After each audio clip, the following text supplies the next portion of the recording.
Quand il est question de père, il est question de repère. Est-ce qu'on peut dire repère?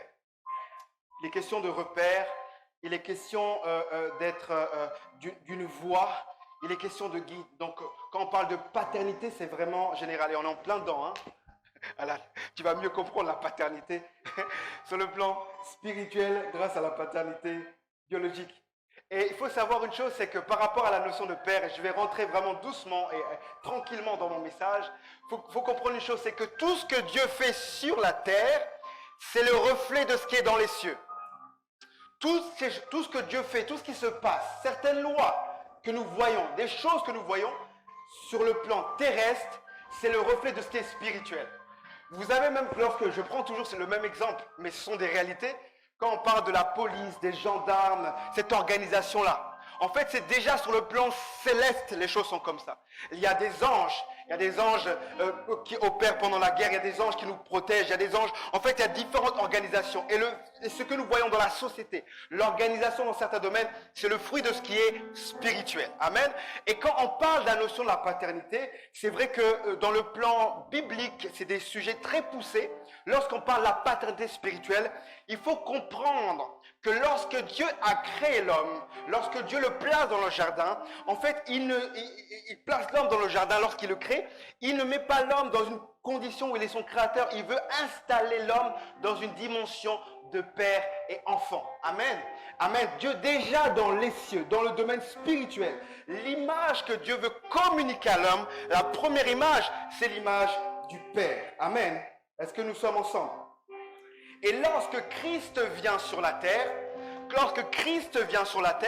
alors il est tout simplement, Christ vient dans son humanité, il est la préfiguration de ce que Dieu veut faire avec les hommes et les femmes dans l'avenir. Christ vient en chair, il devient parole faite chair, il devient le repère d'une génération, il devient le repère du monde, il devient le guide d'une manière terrestre de l'humanité. C'était tout simplement l'image de ce que Dieu veut faire dans une génération au travers des hommes qu'il a choisis pour être des pères. Amen. Est-ce que nous sommes ensemble? Quand il est question aussi de la paternité, il est question aussi que quand nous avons lu tout à l'heure le texte de Genèse, toujours Genèse au chapitre 49, quand il est question de la paternité, j'ai dit la semaine dernière, c'est que la paternité même dans la Bible et dans l'Ancien Testament, c'était l'image d'une voix prophétique. Est-ce qu'on peut dire les voix prophétiques? Est-ce qu'on peut dire encore voix prophétique? Quand il est question de voix prophétique, il est question du message de Dieu au travers la personne. Quand on parle d'une personne est une voix prophétique, c'est qu'une personne est un messager, devient un message. Amen. Et lorsque on parle de la paternité spirituelle, on parle des hommes et des femmes qui sont connectés à un message, à une voix, qui va les amener à reproduire la vision de la paternité. Amen. Quand on parle aussi de paternité, c'est la capacité aussi d'engendrer. Bon, toutes ces choses-là, on a déjà parlé de ça. Et cette notion est importante. Pourquoi? Nous allons lire dans la Bible le texte que je n'ai pas lu tout à l'heure, de Matthieu au chapitre 21. Matthieu au chapitre 21. Matthieu chapitre 21 au verset 28, il me semble. Matthieu 21 au verset 28. La Bible dit, je vais le lire rapidement, Matthieu 21 verset 28, « Que vous en semble, un homme avait 2 fils, s'adressant au premier, il dit, mon enfant va travailler aujourd'hui dans ma vigne. Il répondit, je ne veux pas. Ensuite, il se repentit. Et il alla, s'adressant à l'autre, de la même chose. Et ce fils répondit, je veux bien, Seigneur, et n'alla pas. Lequel des deux a fait la volonté du Père? Il répondit, le premier. Et Jésus leur dit, je vous le dis en vérité, les publicains, les prostituées vous devanceront dans le royaume des cieux. Alors ici, Jésus fait une parabole encore pour parler d'un contexte où un père a 2 fils, il donne une instruction, l'un va accomplir la volonté du Père et l'autre ne va pas l'accomplir. Et quand on a parlé la semaine dernière, je reviens, je suis aujourd'hui, je reviens un peu sur la semaine dernière, pour qu'on puisse bien comprendre ces choses, parce que ce sont des choses qui sont, lorsque nous comprenons ces lois, ça ouvre le ciel dans notre vie et ça nous permet de manifester certaines choses. Quand on a vu la semaine dernière où on parlait de l'histoire de Noé et ses fils, Shem et Sam, Cham et Sem, on a dit que Noé, alors qu'il était en train de travailler, cultiva sa vigne et compagnie, il va boire et il va être sourd, il va être nu. Et les différents enfants vont avoir des attitudes différentes. Il y en a un qui va couvrir la nudité de son père et l'autre couvrir la nudité et l'autre qui va aller raconter la nudité de son père. Et on a dit que par rapport à ça, Noé va libérer une parole qui va avoir des conséquences de génération en génération. Il y a une génération qui va, entrer dans son héritage à cause de la parole de Noé. Et il y a une génération qui va être soumise à l'autre. Et on a dit que c'était dans ce contexte-là que nous nous retrouvons dans Josué au chapitre 18. Amen. Et pourquoi la paternité spirituelle est importante?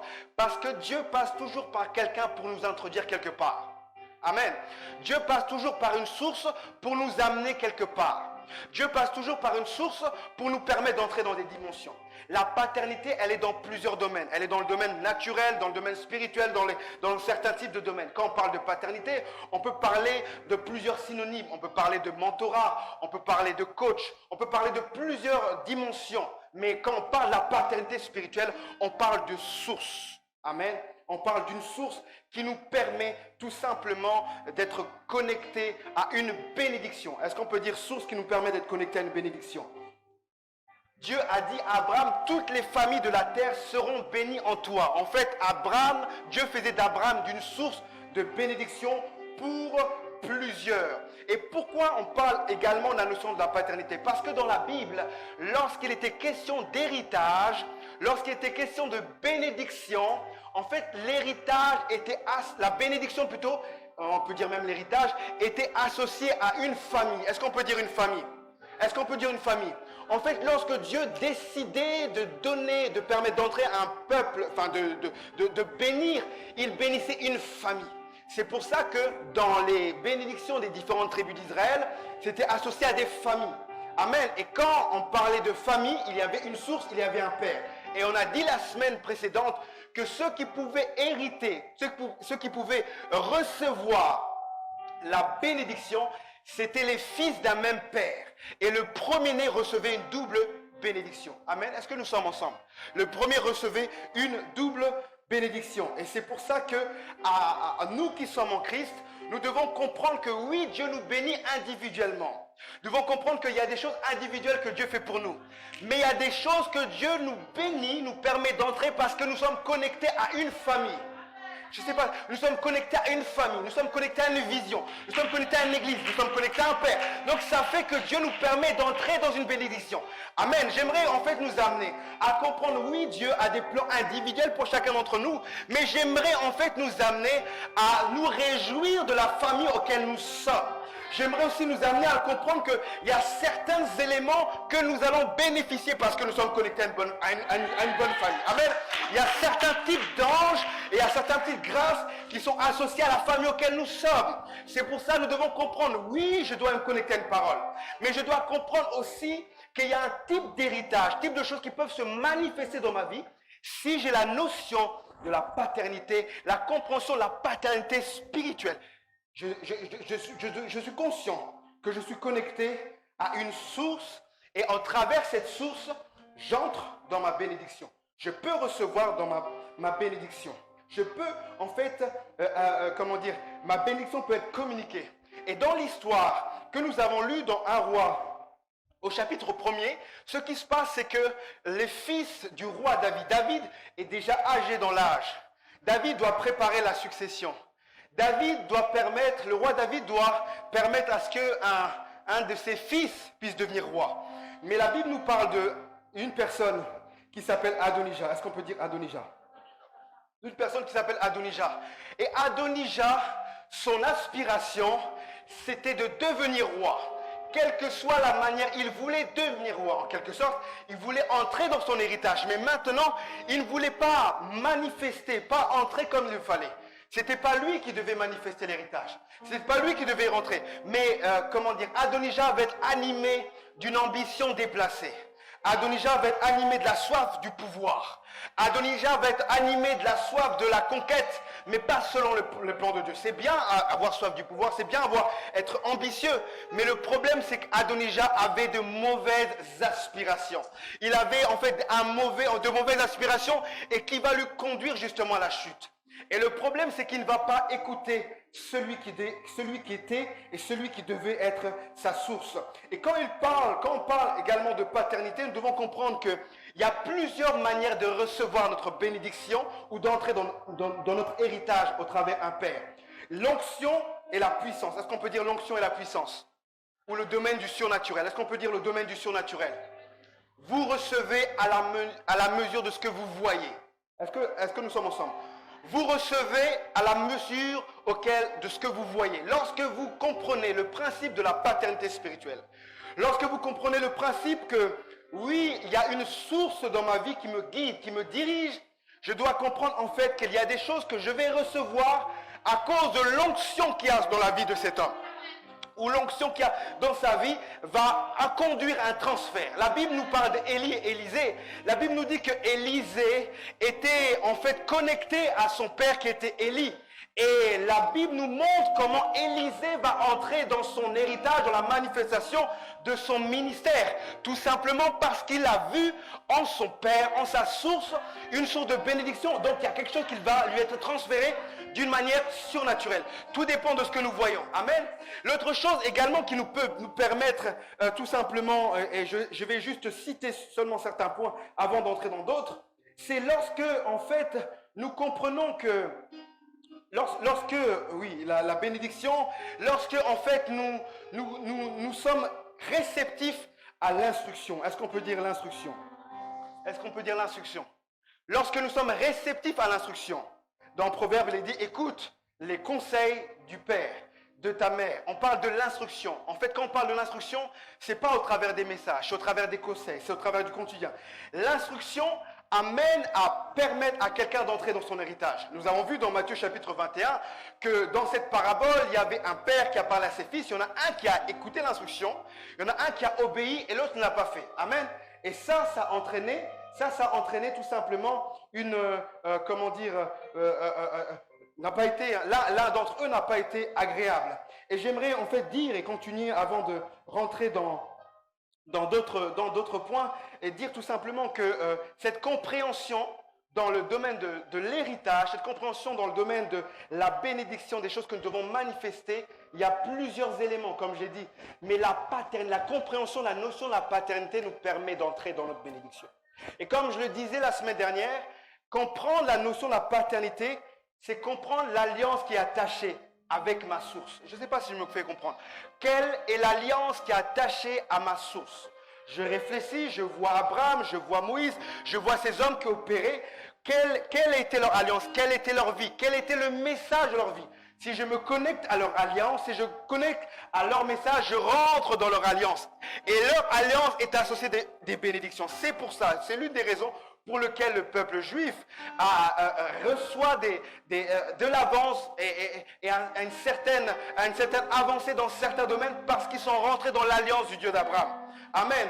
Et nous sommes les fils d'Abraham, mais nous sommes dans une alliance beaucoup plus profonde. La Bible dit que nous sommes devenus co-héritiers avec Christ. Christ nous a transportés dans son admirable lumière. En fait, ce que je veux dire aussi, petite parenthèse par rapport à la paternité, l'héritage, qu'on appelle l'héritage, et ce qu'on peut appeler même la bénédiction, c'est déjà une position. Je ne sais pas si je fais comprendre. C'est ce que nous attendons quand on parle de la bénédiction, l'héritage, on parle souvent des choses matérielles, des choses que nous attendons.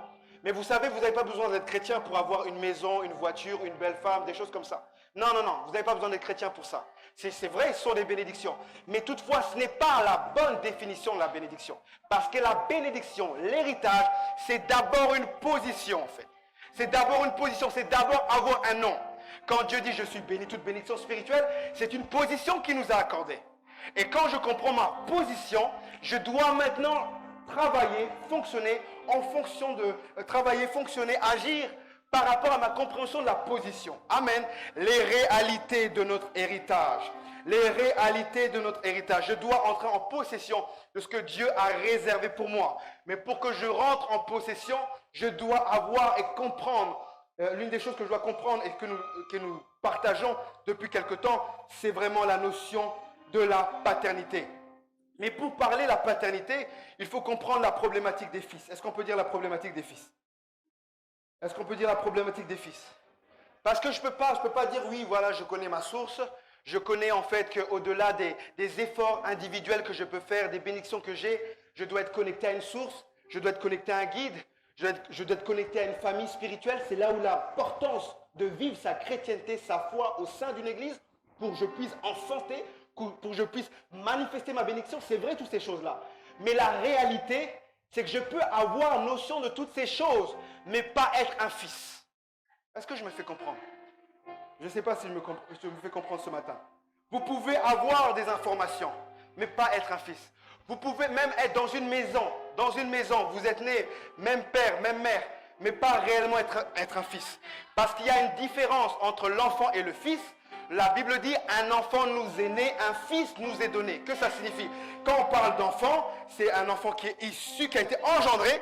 Mais quand on parle d'un fils, c'est quelqu'un qui marche avec l'esprit du Père. Et la Bible dit, quand on parle d'un enfant nous est donné, c'est un don, c'est une grâce, on se réjouit pour les vies, on est content. Mais lorsque un enfant devient fils, c'est différent. Il marche avec la domination parce qu'il marche avec l'esprit du Père en fait. Et le problème, c'est pas de dire oui, je vais rentrer dans mon héritage, je comprends qui est ma source, je comprends qui est mon guide spirituel, je comprends qu'il y a des personnes que Dieu peut utiliser pour m'amener quelque part. Je comprends qu'il est vraiment important que je sois vraiment en bonne relation avec le Père que Dieu a mis devant moi. Je comprends toutes ces choses. Mais la problématique, c'est que plusieurs peuvent entendre, plusieurs peuvent être dans une église, plusieurs peuvent être dans une famille spirituelle, mais ne pas être des fils. C'est pour ça que Jésus avait un problème avec les hommes et les femmes de son époque. Il se réclamait fils d'Abraham. Mais le problème, c'est que leurs œuvres n'étaient pas les œuvres du Dieu d'Abraham. Tu peux dire, je suis Christ refuge pour tous. Oui, je suis fils de Christ refuge pour tous. Mais le problème, c'est que tes œuvres ne sont pas associées à la spiritualité, à la mentalité de Christ refuge pour tous. La problématique des fils, c'est que nous pouvons être une famille. Nous pouvons être beaucoup qui écoutent la parole. Mais est-ce que nous sommes réellement des fils qui marche avec l'esprit du Père? Amen. Le problème d'Adonijah, c'était pas qu'il soit le fils de David, mais il ne marchait pas avec l'esprit du Père. Il manifestait de l'ambition. Il manifestait des choses que son père ne faisait pas. Il manifestait des choses qui n'étaient pas dans la culture de la famille. Et il a passé à côté de son héritage. Est-ce que nous sommes ensemble? Est-ce que nous sommes ensemble? La problématique des fils. Celui qui est fils, c'est celui qui marche avec l'esprit du Père. Celui qui est fils, c'est celui qui a la sémence du Père. Que nous dit la Bible? La Bible dit que l'Esprit de Dieu, nous allons voir ça, permettez-moi de donner un texte qui n'était pas prévu, dans Romains au chapitre 8. Romains au chapitre 8, au verset, voilà. Romains chapitre 8, au verset 12, on va lire à partir du verset 12. La Bible dit, ainsi donc frères, nous ne sommes point redevables à la chair pour vivre selon la chair. Si vous vivez selon la chair, vous mourrez. Mais si par l'esprit, vous faites mourir les actions de la chair. Car tous ceux qui sont conduits par l'Esprit de Dieu sont fils de Dieu. Je dis, tous ceux qui sont conduits par l'Esprit de Dieu sont fils de Dieu. Et vous n'avez pas reçu un esprit de servitude pour être encore dans la crainte, mais vous avez reçu un esprit d'adoption par lequel nous crions Abba Père. Amen. Là, ça nous révèle encore une chose. C'est que tous ceux qui sont aptes, tous ceux qui s'appellent fils de Dieu, ont la conviction par le Saint-Esprit. Amen. Comme il est écrit dans, je relis vraiment le texte. Car tous ceux qui sont conduits par l'Esprit de Dieu sont fils de Dieu. En fait, être fils, nous sommes fils par rapport à l'esprit que nous allons développer à l'intérieur de nous. Amen. Le fils, c'est celui qui marche avec la semence du Père. Le Fils est celui qui marche avec l'Esprit du Père. Et le Fils, là, ici, quand on parle du Fils de Dieu, c'est l'Esprit de Dieu qui vient nous attester que nous sommes fils de Dieu. C'est-à-dire que si Dieu également est mon Père, l'Esprit de Dieu l'atteste à l'intérieur de moi, et tout ce qui découle de Dieu doit se manifester dans ma vie. Amen. Je ne sais pas si je me fais comprendre. Tout ce qui est de Dieu doit se manifester dans ma vie. Et je disais une chose, quand on parle dans Genèse 49, donc je bascule maintenant dans l'Ancien Testament. Quand on parle dans Genèse 49, Jacob libère plusieurs bénédictions sur Siméon, sur Ruben, sur Isaac. Et j'ai dit qu'en fait, les fils de Jacob représentent 12 intentions de Dieu. En fait, on peut l'interpréter de plusieurs manières. Mais ça représente 12 intentions que Dieu veut faire dans notre vie. L'une des choses que je disais la semaine dernière, et je vais éclaircir par ça, quand on parle maintenant, quand Dieu parle à Ruben, quand plutôt Jacob parle à Ruben, là je suis dans Genèse 49, quand Jacob parle maintenant à Ruben, il lui dit qu'il n'aura pas la double bénédiction, parce que dans la famille, c'était l'aîné qui recevait la double portion, la prééminence, la domination. C'est lui qui devenait en quelque sorte le père, voilà, qui allait, engendrer une autre génération. Mais Ruben, à cause de la faute qu'il va faire, il va prendre la femme de son père. À cause de cette faute-là, il ne va pas recevoir la bénédiction. Amen. Et Ruben, dans les intentions de Dieu, est le symbole que lorsque nous vivons une humiliation, Dieu a la capacité de nous restaurer tout ce que nous avons perdu. Amen. Dieu a la capacité de nous donner la restauration de tout ce que nous avons perdu. Et aussi, ça révèle la dimension de force qui est associée à notre vie, dans notre parcours et sur le champ de bataille. Je ne sais pas si vous me faites comprendre. La bénédiction de Ruben, pourquoi? Parce que en fait, Ruben n'avait pas droit à la prééminence, à la bénédiction. Mais dans les années qui vont arriver, Moïse va libérer ensuite, malgré tout, une bénédiction sur Ruben. Ça signifie que même dans les moments où nous pouvons vivre une humiliation, où nous pouvons vivre une difficulté, à l'intérieur de nous, dans la pensée de Dieu, Dieu a la capacité de nous restaurer, mais aussi Dieu a la capacité de nous accorder une dimension de force dans tout ce que nous pouvons faire et dans tout ce que nous pouvons entreprendre. Amen. L'Esprit de Dieu nous atteste que nous sommes fils de Dieu, et également dans le domaine de la paternité, nous devons comprendre que être fils, c'est marcher avec un état d'esprit. Amen. Être fils, c'est marcher avec un état d'esprit. Et j'aimerais dire qu'il y a un rôle stratégique que la paternité a dans nos vies. Amen. Le rôle stratégique de la paternité. Le rôle stratégique qu'a la paternité dans nos vies. La paternité, on est dans le domaine de la paternité spirituelle. Le rôle stratégique que la paternité doit jouer dans nos vies pour tout simplement entrer dans notre héritage. Alors, dans le texte dans les différents livres, dans les différents textes de l'Ancien Testament, et on voit beaucoup ça parce qu'on parle beaucoup des patriarches dans l'Ancien Testament, mais quand on transpose ça dans le Nouveau Testament, ça nous amène tout simplement à mieux comprendre, à mieux saisir les différentes attentes de Dieu. Et de la même manière que dans la Bible, Élisée, et que ce soit Élisée et Géasi, la paternité a joué un rôle stratégique. Nous devons comprendre que dans la manifestation de ce que Dieu veut, de ce que Dieu attend pour nous, nous devons avoir à l'esprit cette notion, parce que quand nous comprenons cette notion, nous pouvons activer des bénédictions. Amen. Amen. Et malgré tout, il y a, on va dire, quelques obstacles. L'une des choses, c'est être perméable à la correction. Est-ce qu'on peut dire la correction? Est-ce qu'on peut dire la correction? Est-ce qu'on peut dire encore la correction? Est-ce que tu peux dire encore la correction? On doit être corrigé dans la vie. Amen. Amen. Ce qui nous fait progresser, c'est la correction. Quand nous sommes parents sur le plan naturel, génétique, lorsque nous corrigeons nos enfants, le but, c'est de les permettre de s'améliorer, d'être meilleurs, d'être des meilleures personnes. Et l'une des choses qui peut mettre obstacle à la manifestation de notre héritage, de ce que Dieu veut, c'est de ne pas accepter la correction. C'est que vous êtes dans un service à l'église, on vous dit voilà, il faut faire les choses de telle manière, mais vous n'acceptez pas la correction. En fait, la correction permet de nous façonner, la correction permet comme d'un sculpteur de te faire de toi un vase, en fait. Et quand nous ne sommes pas perméables à la correction, nous faisons en fait obstacle, nous mettons obstacle à des choses que Dieu va activer en nous. Amen. Vous savez, le monde francophone ou la société francophone, ou en particulier en France, on ne veut pas accepter la correction. On a du mal même avec la notion de la paternité, on a du mal avec la notion de l'autorité. On dit souvent que dans l'histoire, c'est le pays qui a coupé la tête d'une reine, il me semble. On dit souvent des choses comme ça, on parle de la révolution, des choses comme ça, parce que nous sommes dans un pays qui n'accepte pas la correction. Et j'aimerais dire que le rôle stratégique de la paternité dans notre vie, pour nous permettre d'accéder à notre héritage, c'est la capacité d'être corrigé. Amen. C'est la capacité, bon là j'entends pas beaucoup d'amen, c'est la capacité d'être corrigé. Parce que la correction nous façonne, la correction nous redresse. La correction nous aide à mieux avancer. Et vous comprenez que vous êtes réellement des fils qui marchent avec l'Esprit du Père lorsque vous avez la bonne réaction. Adonijah n'a pas eu la bonne réaction. On lui a parlé, mais il s'est entêté. Et l'honneur qu'il cherchait, il s'est attiré le déshonneur. L'honneur qu'il aspirait, l'honneur qu'il voulait, la gloire qu'il voulait, il s'est attiré le déshonneur. L'orgueil l'a poussé à la ruine. L'orgueil l'a amené à la ruine. Parce qu'il n'a pas accepté la correction. Le rôle stratégique de la paternité. Le rôle stratégique aussi, c'est également de nous aider à avoir la bonne perception. Avoir une bonne perception. Ça, je pense que j'ai oublié de donner ce point. Avoir une bonne perception.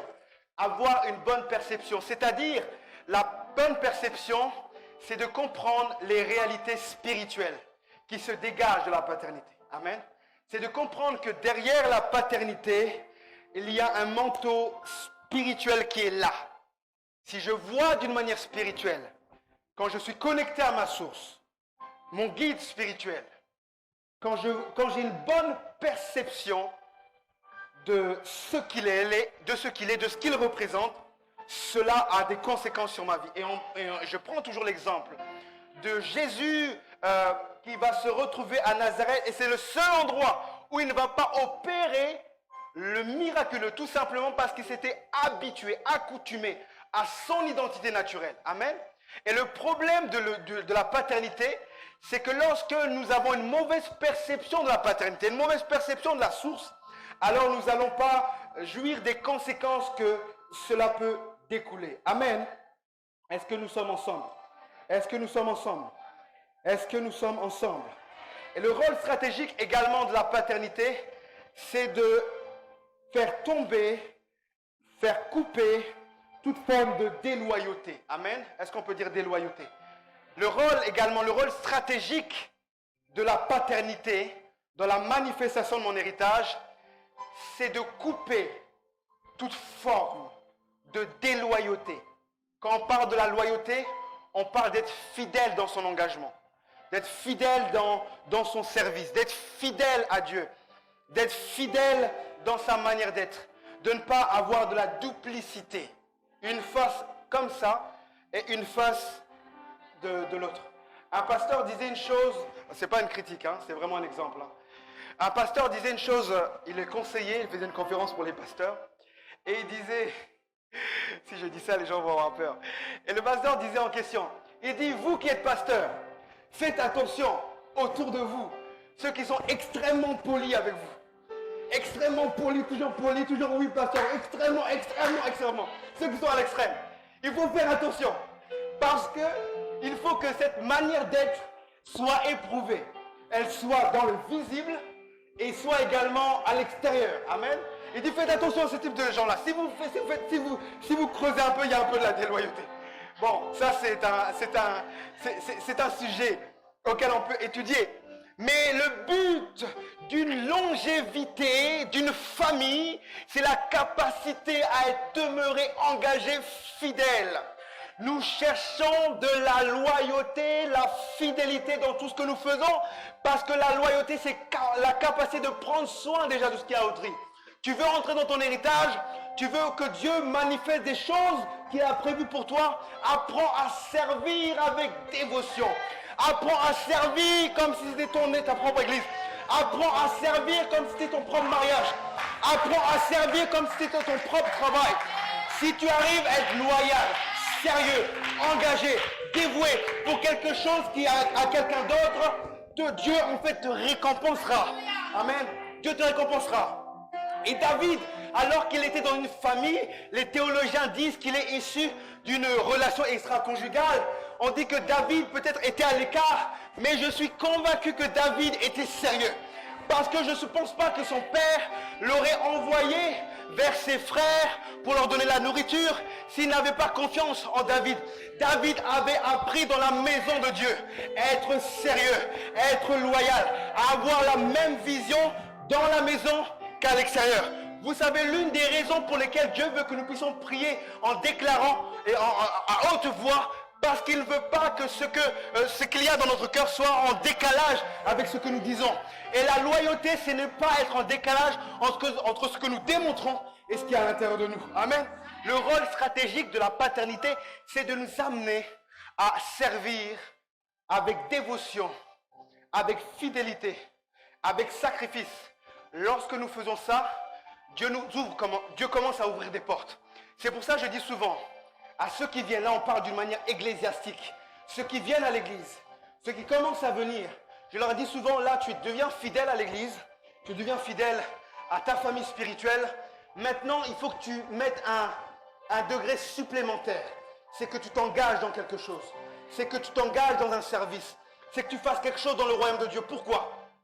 Parce que Dieu veut voir dans ton cœur ta capacité à être fidèle dans les petites choses. Et lorsque tu es fidèle, à un moment donné, Dieu va ouvrir des portes. Vous savez, il y a un homme de Dieu qui parlait d'une sœur, alors qu'il a une très grande église. Au Congo, il a une très très grande église. Et en fait, lui, chaque fois qu'il venait, cette sœur était au protocole. Et la particularité, c'est que c'était par exemple que par exemple, le culte commençait à 15h, cette sœur était toujours là à 13h, elle était là avant, elle plaçait les chaises, elle faisait ça une fois, 2 fois, 3 fois. L'homme de Dieu commençait à être interpellé, il la voyait tout le temps avec dévotion, avec sérieux, mais avec un peu plus de sérieux que les autres. Vous savez, pour qu'on nous remarque, ou pour qu'on nous distingue, c'est quand tu as la culture de l'excellence en fait. Tant que tu n'es pas rigoureux, tant que tu fais les choses comme tout le monde, en fait on va pas, parce que quelqu'un va dire oui moi je fais, on ne me voit jamais, non. Et quand tu es rigoureux, quand tu es habile, à un moment donné ça va se distinguer. Elle reproduisait les mêmes choses, la même motivation, pas parce qu'il y avait un séminaire ou autre, elle était toujours dans cette même disponibilité, cette même manière d'être, cette même rigueur. Une fois, des mois ont passé, il a observé une année et l'église suite à ça a décidé de lui payer en fait ses études, ses frais de scolarité. Ici aujourd'hui ça peut vous paraître ridicule, mais pour une personne qui peut-être avait des difficultés, c'est la manifestation de son héritage. Pourquoi? Parce qu'elle a manifesté de la loyauté. Je suis convaincu que ce n'était pas toujours évident de venir avant, d'être rigoureux. Ce n'était pas évident, mais elle le faisait avec cœur. Et à un moment donné, Dieu ouvre une porte dans sa vie. Ce que j'aimerais dire, c'est la problématique, ce n'est pas forcément les pères, parce que les pères sont là. Parce qu'en fait, Dieu suscite des voies, comme Abraham, Moïse. Il suscite des voies pour qu'on puisse les suivre, pour qu'on puisse avancer. Mais la problématique, c'est ceux qui vont marcher avec la semence de la vision. Amen. Pour que la vision perdure, il faut marcher avec la semence de la vision. Et quand nous avançons avec la semence de la vision, Dieu va nous permettre tout simplement de comprendre le rôle stratégique que doit jouer la paternité. Et l'un des rôles au-delà de la correction, toutes ces choses-là, c'est que nos cœurs marchent avec loyauté. Amen. Amen. Nos cœurs marchent avec loyauté. Dès qu'il y a toute forme dès qu'il y a la déloyauté, la duplicité, l'hypocrisie, toutes ces choses-là, en fait, ça bloque des manifestations de notre héritage. Ça bloque des choses que Dieu a réservées pour nous. Ça bloque des choses que Dieu veut faire avec nous, en fait. Ça bloque des choses dans la bénédiction même familiale. Vous savez, dans l'Ancien Testament, comme je disais, c'est toutes les familles qui étaient bénies. Et Dieu, dans la Bible, dans le livre de Josué, comme dans la pensée de Dieu, l'aspiration profonde, c'était que tout soit béni. Dès qu'il y avait quelque chose qui empêchait la bénédiction de la multitude, Dieu arrêtait le peuple. Vous imaginez? C'est comme si vous êtes en train d'avancer ensemble, vous êtes en train d'évoluer ensemble, mais il y a quelque chose qui vous empêche d'aller dans une autre dimension. Et Dieu vous arrête totalement parce que vous n'êtes pas unis ensemble. Vous n'êtes pas un maillon d'une seule chaîne. Et ça crée des blocages. Et Dieu, lui, s'arrête parce que le désir de Dieu, c'est que la famille spirituelle que nous constituons, nous puissions manifester notre héritage, nous puissions y rentrer, mais que nous puissions être dans la même dynamique. Amen. Les réalités de notre héritage, c'est comprendre notre positionnement spirituel, c'est comprendre ce que Dieu a réservé pour nous, mais c'est également être conscient des clés qui vont activer l'héritage à l'intérieur de nous, d'être conscient des clés qui vont activer des choses à l'intérieur de nous. Amen, amen. Être conscient de la réalité de notre héritage. Aujourd'hui, nous avons juste abordé quelques points sur la paternité, la compréhension que Dieu, en fait, même si Dieu nous a introduits par Christ dans notre héritage, Dieu suscite toujours des pères, des sources, des guides pour nous amener dans notre dimension. Et Christ lui-même est la représentation de toutes les voies prophétiques qu'il utilise pour amener le peuple dans sa promesse. Christ est cette manifestation. Amen. C'est pour ça qu'on parle homme de Dieu. Pourquoi? Parce que Dieu fait don de lui au travers des hommes. Dieu manifeste une facette de Christ au travers des hommes. Et cette facette de Christ, lorsqu'elle est suivie, elle nous amène tout simplement à entrer dans notre héritage. Amen. Amen. Il y a certaines choses auxquelles Dieu te permettra de vivre, d'entrer, de manifester, tout simplement parce que tu es connecté à une source. Amen. C'est pour ça, comme la parole de Dieu déclare dans le livre d'Hébreux, comprenons la notion de la famille spirituelle dans l'héritage. Amen. Le but de ce message, c'est vraiment ça. C'est vrai que j'ai parlé de l'ancien, du nouveau, mais c'est de comprendre le rôle que la famille spirituelle joue dans la manifestation de ton héritage. Amen. J'aimerais t'encourager en te disant, continue d'être fidèle. Amen. Continue d'être fidèle à l'église. Continue d'être fidèle dans cette famille spirituelle. Continue d'être fidèle. Continue d'être fidèle dans ce que tu fais. Avec dévotion, rigueur, excellence. Continue la fidélité. Sois même dans l'excès de la fidélité. Parce que Dieu récompense toujours ceux qui sont fidèles. Continue de marcher, même si les corrections ne sont pas évidentes, même si les réprimandes ne sont pas évidentes, même si c'est compliqué, même si tu as l'impression d'avoir toujours raison. Continue d'être perméable à la correction pour permettre d'enfanter ton héritage. Amen. Parce qu'au bout, il y a ta bénédiction. Au bout, ton histoire finit par parler. Au bout, il y a quelque chose qui se manifeste. Vous savez, il y a des gens qui peuvent fermer leur ciel à cause de leur cœur. Pourquoi Dieu dit pardonner aux hommes? Parce que, sinon je ne pardonnerai pas. Parce que le non-pardon ferme le ciel. Il y a des choses qui ferment le ciel dans ta vie. Vous savez, quelqu'un, et on a connu beaucoup de personnes, à qui tu as aidé, tu as fortifié, tu as nourri, toutes ces choses-là, et qui partent dans les mauvaises conditions, quelqu'un comme ça, Dieu ne peut pas bénir. Il ne peut pas bénir. Parce qu'il y a des choses qui amènent à ce que le ciel soit fermé. Amen. Et je confesse, je prie que ton ciel ne soit pas fermé. Que tu te débarrasses de toute chose qui peut fermer le ciel dans ta vie. Que tu te débarrasses de toute chose qui peut mettre des nuages. Vous savez, c'est comme s'il y a du soleil dans la vie de plusieurs. Et sur toi, il n'y a qu'un nuage qui est toujours là, toujours là.